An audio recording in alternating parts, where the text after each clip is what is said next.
कुरुक्षेत्र सहित हरियाणा के कई जिलों में लगातार कई दिनों से हो रही बारिश की वजह से ठंड का प्रकोप लगातार बढ़ता जा रहा है, जिसे लेकर फसलों पर भी इसका असर दिखाई दे रहा है।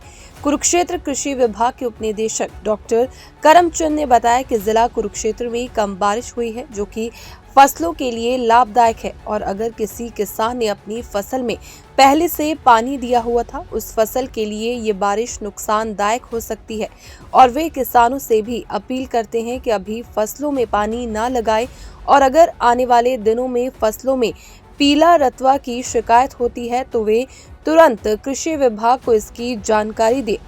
वहीं जिले के किसान दिलबाग सिंह ने बताया कि ठंड की वजह से फसलों को कोई भी नुकसान नहीं है, लेकिन जिन किसानों ने पहले से ही खेत में पानी दिया हुआ था, उन फसलों को जरूर नुकसान हो सकता है और वहीं आलू की फसल को भी इसका नुकसान हो सकता है। जी दिलबाग जी, क्या कहें, उत्तरी भारत में ठंड का प्रकोप लगातार बढ़ रहा है और लगातार बारिश भी हो रही है। ये फसलों पे क्या असर पड़ रहा है इसका? जो ये अब बरसात हुई है, बारिश का जो कहर टूटा है, ये जो एक दिन होती तो चल जाती, हल्की फुल्की बरसात की लोड थी, पर ये उम्मीद से ज़्यादा बरसात हो गई है। इसके अंदर एक तो जो गेहूं है जिसमें पानी लगाया हुआ था, उनको नुकसान है, वो गेहूं पीली पड़ जाएगी और उसका जो झाड़ है वो घट जाएगा। और उसके बाद जो आलू की पढ़ाई चल रही थी, आलू के अंदर जो पढ़ाई चल रही थी, उन लोगों ने पानी भी नहीं दिया और आलू पाड़ने की तैयारी में थे। उन आलूओं में पानी खड़ गया, जिस आलू के अंदर उसमें पथरी होने का डर है, वो आलू भी ख़राब होने के लिए कई चांस हैं। और प्याज की जो आजकल आलू पढ़ाई के बाद प्याज लगना स्टार्ट हुआ था, प्याज की जो फसल है वो लेट होने लग रही है। कुछ प्याज लग चुका है, कुछ का भी लगना बाकी है। वो कम से कम ज़्यादा नहीं 15 दिन लेट होगा, 15-20। अगर सब्जियों की बात करी जाए तो सब्जियों पे क्या असर रहेगा इस बारिश का? सब्जियों पे भी ऐसा है, जिसमें पानी खड़ा हुआ है वो फसल ख़राब होने के उसमें है, वो ख़राब हो सकती है, उसका नुकसान है। बाकी फसल सब्जी की ठीक है। काफ़ी जगह पे ये भी सुनने को आया कि ओलावृष्टि भी हुई है, वहाँ पे बहुत ज़्यादा नुकसान हुआ। पर अभी ये होना नहीं चाहिए था, क्योंकि ज़िम्मेदार की जो फसल है, पहली फसल सही तरीके से बिक नहीं पाई और अगली फसल ज़िम्मेदार ने तैयार करनी थी, उसके लिए ये नुकसानदायक है। हाँ सर, क्या बताना चाहेंगे, जैसे कि पाला पड़ रहा है, जैसे कि मटर है और टमाटर है, उन पर क्या प्रभाव पड़ेगा इससे? पाला पड़ रहा है, जो चौड़े पत्ते की फसल है, जैसे मटर हो गया, टमाटर हो गया या आलू है, इसके ऊपर पाले का पूरा नुकसान है और पाले से ये दब चुके हैं और इसमें फली आ गई तो फली में दाना नहीं आएगा।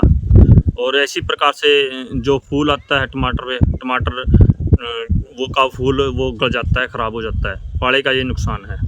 और जो ओलावृष्टि हुई है और ओले के कारण काफ़ी जगह पे जो फसल ख़राब हुई है, हम तो सरकार से ही कहेंगे कि जिन फसलों का नुकसान हुआ है उनको मुआवजा, उनकी गिरदावरी कराई जाए, गिरदावरी करा करके उनको मुआवजा देने का काम करें।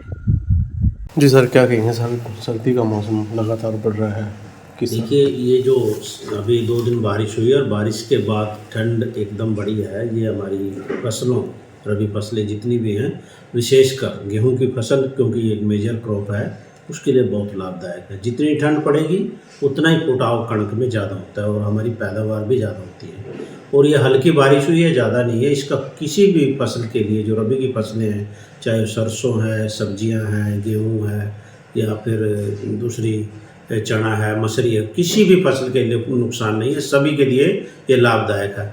और किसानों के इसमें चेहरे खिले हुए हैं, किसानों के लिए बिल्कुल सोना बरसा है। फिर भी यदि कोई थोड़ा नीचे में है खेत, मैं सलाह दूंगा किसानों से, वहाँ गेहूं की फसल में ज़्यादा पानी खड़ा न होने दो, उस पानी को तुरंत उतार दे और आगे जो आने वाले दिन है उनमें कोई सिंचाई इत्यादि भी न करें, क्योंकि यदि 5-6 दिन गेहूं की फसल में पानी खड़ा रहता है तो फसल के पीले पड़ने की संभावना रहती है और वो फसल या भविष्य में पैदावार कम देती है, टिलरिंग उसमें कम होती है। और किसानों के साथ साथ पर्यावरण जो है बिल्कुल साफ़ सुथरा हो गया है, AQI डाउन हुआ है हमारा। और ये बारिश हर फसलों के लिए, पशु पक्षियों के लिए, मनुष्यों के लिए बहुत लाभदायक है। और इस ठंड के कारण जो भी हमारी दूसरी बीमारियां हैं वो उसकी भी संभावना बहुत कम है।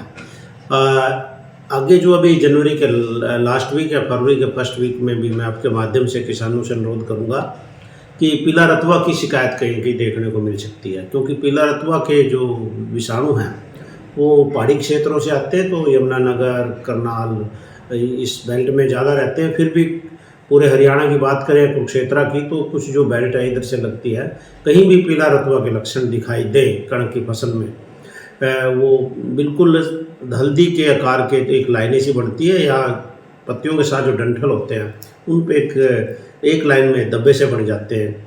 और यदि मनुष्य फसल के अंदर जाता है तो उसके कपड़े पीले हो जाते हैं, उसको पीला रतुआ बोलते हैं। तो इसकी रोकथाम भी कृषि विकास अधिकारियों से या वैज्ञानिकों से मिलकर तुरंत करें यदि उसके लक्षण दिखाई देते हैं। लगातार इसकी खेतों में मॉनिटरिंग जरूर करते रहें ताकि आपकी फसल को किसी भी तरह का नुकसान ना हो। टिल्ट का स्प्रे इसमें रिकमेंडेड है, टिल्ट का स्प्रे कर सकते हैं, डाइथेनम 45 का स्प्रे कर सकते हैं। यदि ज़्यादा बढ़ता दिखाई देता है ये, तो स्प्रे को 10 से 15 दिन में रिपीट जरूर करें, ये एक सावधानी जरूर बरतें।